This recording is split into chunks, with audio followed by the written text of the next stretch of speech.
बात लोकसभा चुनाव की। लोकसभा चुनाव में कांग्रेस ने 7 सीटों पर अपने उम्मीदवार उतारे, जिनमें 2 सीटों पर कांग्रेस को जीत हासिल हुई, लेकिन 5 सीटें कांग्रेस ने गंवा दी। 5 उम्मीदवारों की इस हार ने कांग्रेस को मंथन करने पर मजबूर कर दिया, क्योंकि कांग्रेस के 2 मंत्री और 5 विधायकों के क्षेत्र में इंडिया गठबंधन के उम्मीदवार बुरी तरीके से पिछड़ गए। विधायकों के परफॉर्मेंस का आकलन करना यह भी जरूरी था, क्योंकि विधायकों के परफॉर्मेंस का आकलन किए बिना यह निर्णय लेना बहुत मुश्किल है कि किसके किसके क्षेत्र में कांग्रेस पास हुई, किसके क्षेत्र में कांग्रेस फेल हो गई है।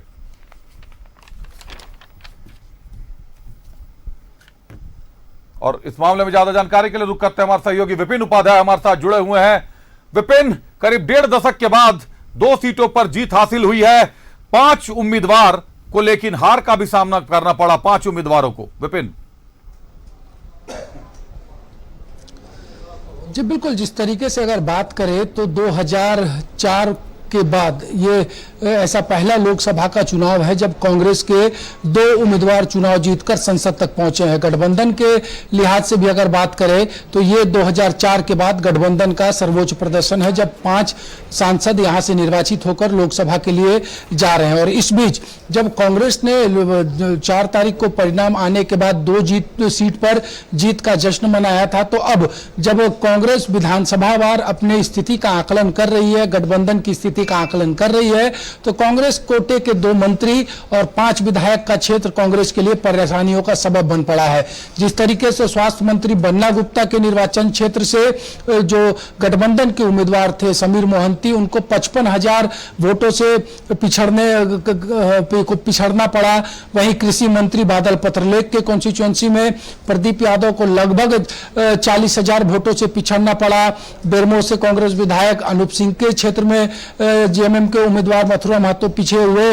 हजारीबाग संसदीय क्षेत्र से जो कांग्रेस के 2 विधायक आते हैं इस निर्वाचन क्षेत्र के अंदर पड़ने वाले बड़का गांव और बरही, दोनों जगह कांग्रेस के जो उम्मीदवार है वो काफी बड़े अंतर से पीछे रहे। यही हाल झरिया विधानसभा का रहा। प्रदीप यादव खुद अपने निर्वाचन क्षेत्र पोड़ियाहाट से लगभग 10,000 वोटों से पीछे रह गए। तो ऐसे में 17 विधायकों वाली पार्टी, 17 इसलिए क्योंकि प्रदीप यादव को मिलाकर ये संख्या 17 होती है। ऐसे में ये जरूर है कि कांग्रेस कोटे के 2 मंत्री और 8 विधायकों के क्षेत्र में कांग्रेस को बढ़त मिली है। जिस तरीके से बात करें तो महगामा से विधायक दीपिका पांडे, जिनको सबसे पहले गोड्डा से टिकट मिला था, उनका टिकट कटकर प्रदीप यादव को दिया गया। उसके बावजूद उनके क्षेत्र में प्रदीप यादव को बढ़त मिली है और ये चर्चा का विषय है कि उन्होंने पूरी मुस्तैदी के साथ अपने क्षेत्र में काम किया। जहां तक बात अगर लोहरदगा विधानसभा की करें कि लोहरदगा कांग्रेस जीती और लोहरदगा असेंबली सेगमेंट जो है वो भी कांग्रेस के हिस्से में है, वहां से राज्य के वित्त मंत्री रामेश्वर उरांव आते हैं। लेकिन लोहरदगा में इस बात की चर्चा है कि सुखदेव भगत को रामेश्वर उरांव का साथ कितना मिल पाया था। ठीक अगर इसी तरीके से बात करें तो जिन जनरल सीटों पर विधानसभा वार कांग्रेस ने लीड हासिल की है उसमें से एक जामताड़ा भी है, जहां से इरफान अंसारी के सीट से जो बढ़त मिली है दुमका से जेएमएम उम्मीदवार नलिन सोरेन को, वो निर्णायक साबित हुई। बाकी जो कांग्रेस के आरक्षित सीटों के विधायक हैं उनके सीट पर बड़ी बढ़त मिली है मनिका को छोड़कर। तो अब कांग्रेस, क्योंकि राज्य में इस साल के अंत में नवंबर दिसंबर में विधानसभा का चुनाव ड्यू है, ऐसे में गठबंधन की सरकार के हिस्सेदार कांग्रेस है। और अब जब राष्ट्रीय स्तर पर समीक्षाओं का दौर समाप्त होगा तो राज्य स्तर पर भी समीक्षाएं होंगी, और जब समीक्षाएं होंगी तो गठबंधन दल की भूमिका क्या रही, किस दल ने अपने क्षेत्र में दूसरे दल के उम्मीदवार को वोट ट्रांसफर कराया, इसकी भी समीक्षा होगी। विधायकों के क्षेत्र में पिछड़ने की वजह क्या रही, क्या ये लोकसभा का चुनाव वजह रहा या विधायकों ने बहुत दिलचस्पी नहीं दिखाई। क्योंकि अगर आप विधानसभा के चुनाव में जाने वाले हैं तो आपको पूरे होमवर्क के साथ जाना पड़ेगा। जिनकी जहां जवाबदेही थी उनकी भूमिका क्या रही, इसको लेकर बीते दिनों कांग्रेस के इंचार्ज गुलाम अहमद मीर ने स्पष्ट तौर पर कहा था कि भीतरघात जैसी बात तो हम नहीं मानेंगे, लेकिन इतना जरूर था कि जिनको डिलीवर करना था उन्होंने 100% डिलीवर क्यों नहीं किया है, इसका मंथन करना जरूरी है। क्योंकि सामने 24 के अंत में विधानसभा की लड़ाई है और यह लड़ाई कांग्रेस के लिए इसलिए भी अहम हो जाती है क्योंकि गठबंधन की सरकार में कांग्रेस सबसे बड़ी भागीदार है। बिल्कुल विपिन, अगर बात करें विधानसभा क्षेत्रों की लोकसभा चुनाव के मद्देनजर तो करीब 50 विधानसभा क्षेत्रों से भाजपा ने लीड किया, जिसमें 47 से भाजपा और 3 विधानसभा क्षेत्रों से आजसू ने लीड किया। वहीं 15 विधानसभा क्षेत्रों में जेएमएम की बढ़त रही, जबकि 14 में कांग्रेस की बढ़त रही। लेकिन वहीं अगर दूसरी तरफ बात करें हार का सामना करने की, तो धनबाद से करीब 3 लाख वोटों से ज्यादा अंतर से अनुपमा सिंह की हार हुई। अनूप सिंह ने इस मामले में यह कहा कि टिकट देर से मिलने के कारण हार का सामना करना पड़ा। बिल्कुल यही स्थिति कमोवेश जेएमएम की भी रही। समीर मोहंती को भी सबसे अंत में समीर मोहंती के टिकट की घोषणा की गई, जबकि खुद वहां से विद्युत वरण महतो तीसरी बार के सांसद है विपिन। तो देर से टिकट मिलना कहीं ना कहीं क्षेत्र में कमजोर पकड़ को बुलावा देने जैसी बात हो गई। देखिए, ये एक जरूर बयान हो सकता है उम्मीदवारों की तरफ से, लेकिन अगर आप आकलन करें तो कई बार ऐसा हुआ है कि 7-8 दिन के नाम घोषणा पर भी उम्मीदवारों ने जीत हासिल की है। तो जरूर है कि हार के पीछे की कई वजह उम्मीदवार या फिर उनके जो समर्थक है वो गिनवाएंगे, लेकिन हकीकत इससे अलग होती है। अब आप सबसे इसका बड़ा उदाहरण रांची देख लीजिए कि रांची में सबसे अंत में यशस्विनी सहाय का नाम घोषित हुआ था, लेकिन उन्होंने मजबूती से लड़ा। हालांकि 1,22,000 वोट से वो हारी है, लेकिन पिछले 2 चुनाव में जो कांग्रेस की बड़ी हार रांची संसदीय क्षेत्र में थी, ये वैसी नहीं थी। और जिस तरीके से धनबाद की जो हार है, और जो हम जब बात कर रहे थे कि जिन विधायकों ने अपने अपने क्षेत्र में बढ़त दिलाई है, तो इसमें इस पूरे झारखंड में जो 81 विधानसभा सीटों पर अगर हम विधानसभावार आकलन करें तो सबसे बड़ा मार्जिन एक बार फिर से पाकुड़ में रहा। पिछली बार भी जब विधानसभा के चुनाव 2019 में हुए थे तो सबसे बड़ी जीत विधानसभावार पाकुड़ में हुई थी, और सबसे छोटी जीत इस बार विधानसभावार अगर बात करें तो महगामा की रही। तो पाकुड़ में लगभग 78,000 की लीड वहां पर विजय हांसदा को मिली है, और महगामा में तकरीबन 100 कुछ वोटों की लीड रही है। और जहां तक हार की बात, तो कांग्रेस इस पूरे हार पर मंथन में जुटी है। कल कांग्रेस के CWC के एक्सटेंडेड कमेटी की बैठक भी दिल्ली में है, जिसमें झारखंड कांग्रेस के अध्यक्ष जब पहुंचेंगे तो मुद्दा तो जरूर ये राष्ट्रीय स्तर की बैठक का है, लेकिन वो झारखंड की स्थिति से भी सेंट्रल लीडरशिप को अवगत कराएंगे।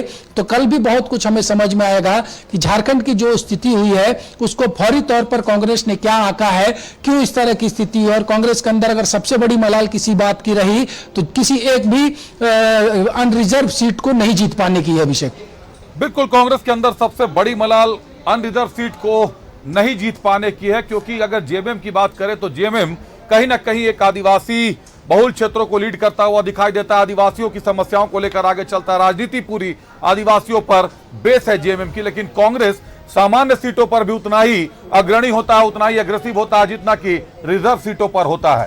कहीं ना कहीं भाजपा के भी 5 के 5 रिजर्व सीट पर जो आदिवासी नेता खड़े हुए थे सबको हार का सामना करना पड़ा, वहीं कांग्रेस के भी उम्मीदवारों को हार का सामना करना पड़ा। लेकिन विभिन्न बात अगर लोकसभा चुनाव की करें तो एक सवाल और जहन में जरूर आता है कि पैराशूट लैंडिंग जो शब्द हम लोगों ने निकाला था, चाहे जेपी भाई पटेल की बात करें या फिर एनडीए में गीता कोड़ा कांग्रेस से निकल कर आई, सीता सोरेन की लैंडिंग हुई, सुनील सोरेन का टिकट कटकर सीधे गीता कोड़ा को दे दिया गया। इस पैराशूट लैंडिंग को जनता ने साफ नकार दिया। Vipin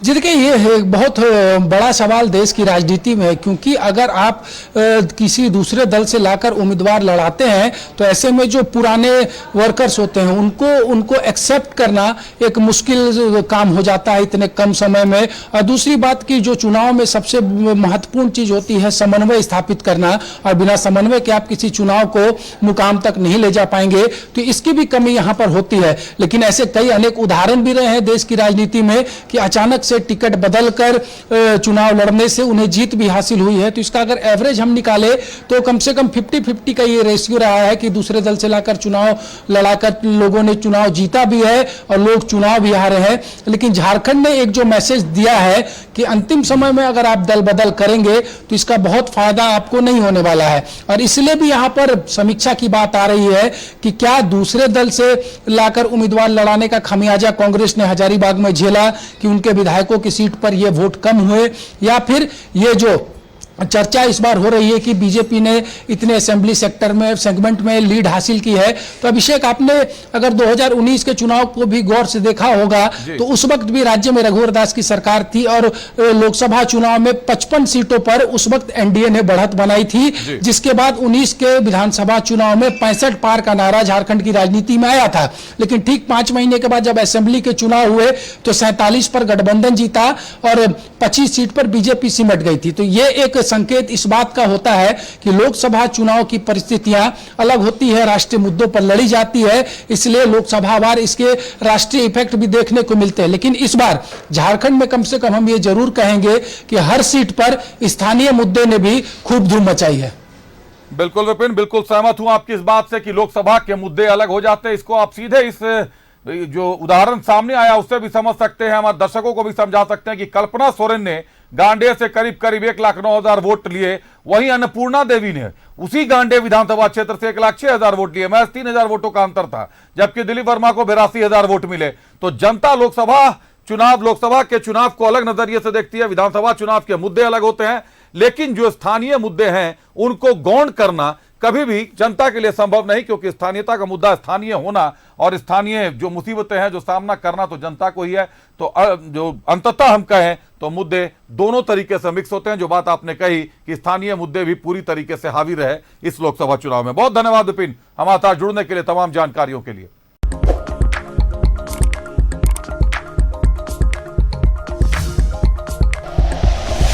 like and share videos, subscribe करें हमारा चैनल और प्रेस करें बेल आइकॉन। न्यूज़ 11 भारत, सच है तो दिखेगा।